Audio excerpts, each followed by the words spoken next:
दिखाती हूँ आपको। Guys welcome back to my new blog. आप सभी को मेरा प्यार भरा प्रणाम। गाइज आज के ब्लॉग की शुरुआत कर रही हूँ मैं रात से, और आज है भाई दूज का दूसरा दिन।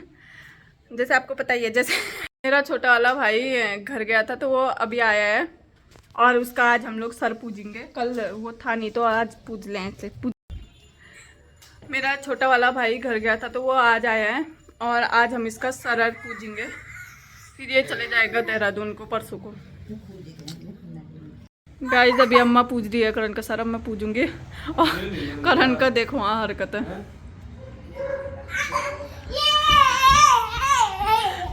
नन्नू खुश हो रहे हैं।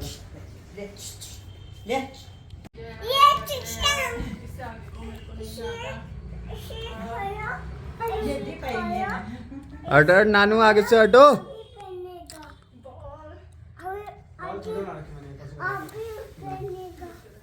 खाने में गिराते पूरे। गुड मॉर्निंग गाइस, अभी हम लोग आ गए हैं यहाँ चाची लोगों के वहाँ। आज यहाँ पड़ोस में भागवत है तो हम लोग जा रहे हैं अभी वहाँ देखने, और आपको भी दिखाऊंगी साथ में कि यहाँ कैसे थे। और ये अम्मा भी तैयार होकर आ गया, और दिखाते हैं आपका यहाँ का भागवत कैसा होता है। चलना है नानू? कहाँ जा रहे हो? कहाँ जा रहे हो? भागवत माँ को कहाँ जा रहे हो? भागवत जय माँ करने बोलो। जय माँ को जय माँ।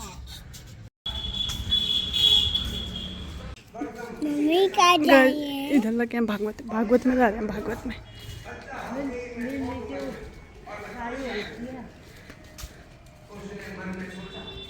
करदम ऋषि ने कहा कि भी मुझे आभास है। आइए पहले हम आपको श्रीमद् भागवत की और रोचक कथाओं का वर्णन करते हैं। मनु महाराज के प्रियव्रत और उत्तानपाद नाम के दो पुत्र हुए थे। प्रियव्रत और उत्तानपाद। यहां पर उत्तानपाद की कथा बताई गई है। जाय उत्तानपादस्य सुनीति सुरुचिस्तयो।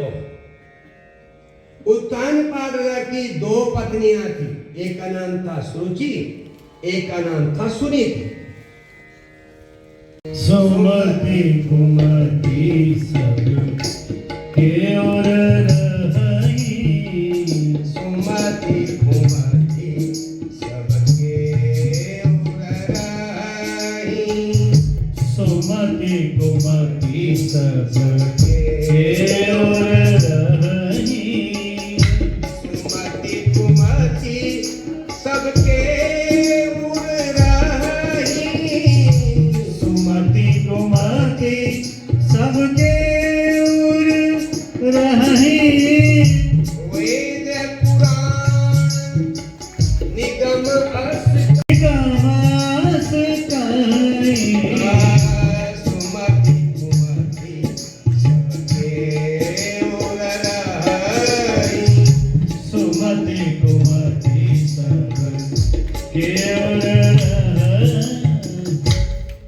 देखिए सुमति और कुमति दोनों बहनें हैं, इसलिए ये दोनों रहती हैं सब जगह। और सुमति आती है तो वहां संपत्ति आती है, सुख समृद्धि आती है, शांति आती है। मम्मी मेरे को दिया और कुमति आती है तो विपत्ति आती है। तो कुमति को लोग अब राखी न हो तो दिन की क्या पहचान? सत्य है तो झूठ है, झूठ से सच की पहचान होती है। ऐसे ही सुमति और कुमति भी है। एक बार सुमति बहुत परेशान हो गई, लोग मुझे पसंद कम करते, तो ब्रह्मा जी के पास गई, पैदा किया है। और सुमति को भी, कुमति जो थी वो परेशान थी। ब्रह्मा जी से कहा मुझे बताइए, मुझे लोग अच्छा क्यों नहीं मानते, मुझे पसंद क्यों नहीं करते? मैं अच्छी हूं कि नहीं अच्छी हूं? सुमति और मुझ में बराबरी कर सकती हैं? आपने कहा वो अपने ढंग की अच्छी है, तुम अपने ढंग के अच्छे हो। किसने कहा तुमसे? कहा नहीं, दुनिया के लोग मुझे पसंद नहीं करते। कुमति ने कहा नहीं, मैं तो तुम्हें पसंद करता हूं। कहा ऐसे नहीं चलेगा, आप मुझे समझाइए पूरे तरीके से। जब कुमति ने नहीं मानी, सुमति भी साथ में थी, सुमति चुप थी। ब्रह्मा जी ने कहा सुमति से कहा तुम उधर जाओ, दोनों बहनें उधर जाओ, उधर के सामने खड़े हो। सुमति से कहा तू इधर आ, और कुमति से कहा वहां से तू उधर को जा। सुमति को यहां को नहीं बुलाया, उधर को भेजा। सुमति को यहां बुलाया, कुमति को उधर भेज दिया। फिर कुमति को बुलाया अपने पास। आई तेरी समझ में? कहा कुछ भी समझ में नहीं आया। क्या कहना चाह रहे हो? क्या मैं अच्छी हूं? उन्होंने कहा हाँ तुम अच्छी हो। क्या अच्छा है मुझ में? कहा जो सुमति आती है तो अच्छा लगता है, और तुम जाती हो तो अच्छा लगता है। एक के आने इसलिए तुम जाने में लोग खुश होते हैं तुम्हारे, और सुमति के आने में खुश होते हैं। तुम्हें क्या करनी है बताओ? तो ये है सुमति कुमति की बात। घर में सुमति आए तो खुश होते हैं, और कुमति आए तो दुखी होते हैं। तो सुनीति में सुमति है, और सुरुचि संसार की चीजों में जिसका ध्यान है तो उसमें कभी कभी कुमति भी आएगी। सुरुचि देखने में बड़ी सुंदर है। वो अपनी बेटी की बड़ाई कर रहे थे, हमने की बात कि तुम्हारा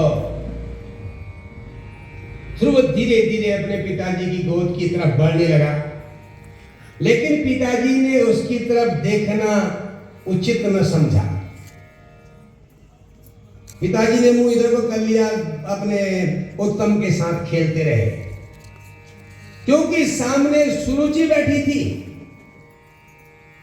वो जानते थे अगर मैंने ध्रुव को गोद में बैठा लिया तो ये नाराज हो सकती है। ये तो चाहती है कि मेरे बच्चे को ही पसंद। मम्मी का मुंह दूध भी नहीं। जबकि ध्रुव 5 वर्ष की उम्र में महाकवि बन गया है, अभी नहीं पीते हैं दूध। उसके अंदर बड़ा ज्ञान है, लेकिन है बच्चा, इसलिए पिताजी की गोद में बैठने जाने लगा। तो सामने बैठी हुई सुरुचि ने कहा न वत्स न पते धिष्ण्यम भवान आरोढ़ुमर्हति आयत्वं मयायत्वं कुक्षावपि नृपात्मज। हे राजकुमार ध्रुव, तुम अपने पिताजी की गोद में नहीं बैठ सकते। ध्रुव देखता रह गया, क्या कहना चाहती है। ध्रुव ने अपनी सौतेली मां को की तरफ देर तक देखा, क्या देख रहा है मेरी तरफ, तू नहीं जानता इस बात को, तो इसलिए पिताजी की गोद में नहीं बैठ सकता है अपने, क्योंकि तेरा जन्म मेरी कोख से नहीं हुआ है। अगर तू मेरी कोख से पैदा होता तो अपने सौतेले अपने भाई उत्तम की तरह ही दादा की गोद में बैठता। अब तू तो सुनीति के कोख से पैदा हुआ है ना, इसलिए तू दादा की गोद में नहीं बैठ सकता। बच्चा है ना, कोख से जन्म लेने की बात तेरे समझ में नहीं आएगी। अरे अगर तू दादा की गोद में बैठना ही चाहता है तब साराध्य पुरुषम तस्यैवानुग्रहेण वै में उस परमात्मा की आराधना कर, तपस्या कर। अगर वो तुझ पर अनुग्रह करेंगे, कृपा करेंगे, तो तुझसे कहेंगे वरदान मांग, तो तू ये वरदान मांगना कि मेरा जन्म सुरुचि मां के गर्भ से हो गया। बताइए कैसी बात सुना। बहुत सारी महिलाएं ऐसी बातें करती है ना, अभी भी आपने खाना खाया होगा, वो पेट में ही जल जाता है। वो खाना करना हो तो भगवान की आराधना से वो सब मिल सकता है। उसका मतलब ये था पिताजी की गोद तो क्या, परमेश्वर भी तुमको अपने गोद में बैठा सकते हैं, क्योंकि अगर तुम भगवान को प्रसन्न करोगे, तुमसे वरदान के लिए कहेंगे, तो तुम उनकी कृपा तो मांगोगे, फिर जन्म की बात थोड़ी तो होगी। ये उनके कहने का मतलब था। उसने बात को ठीक कर दिया नहीं कर दिया बताइए, बिगड़ी बात को सुधार दिया।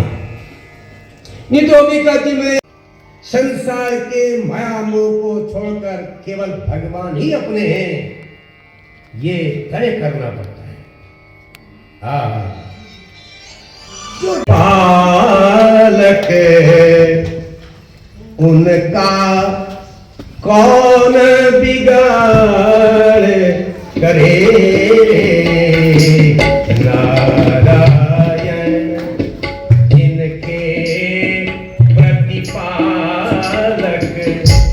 उनका कौन बिगाड़ करे नारायण जिनके प्रतिपालक नारायण जिनके प्रतिपालक उनका कौन बिगाड़ करे उनका कौन बिगाड़ करे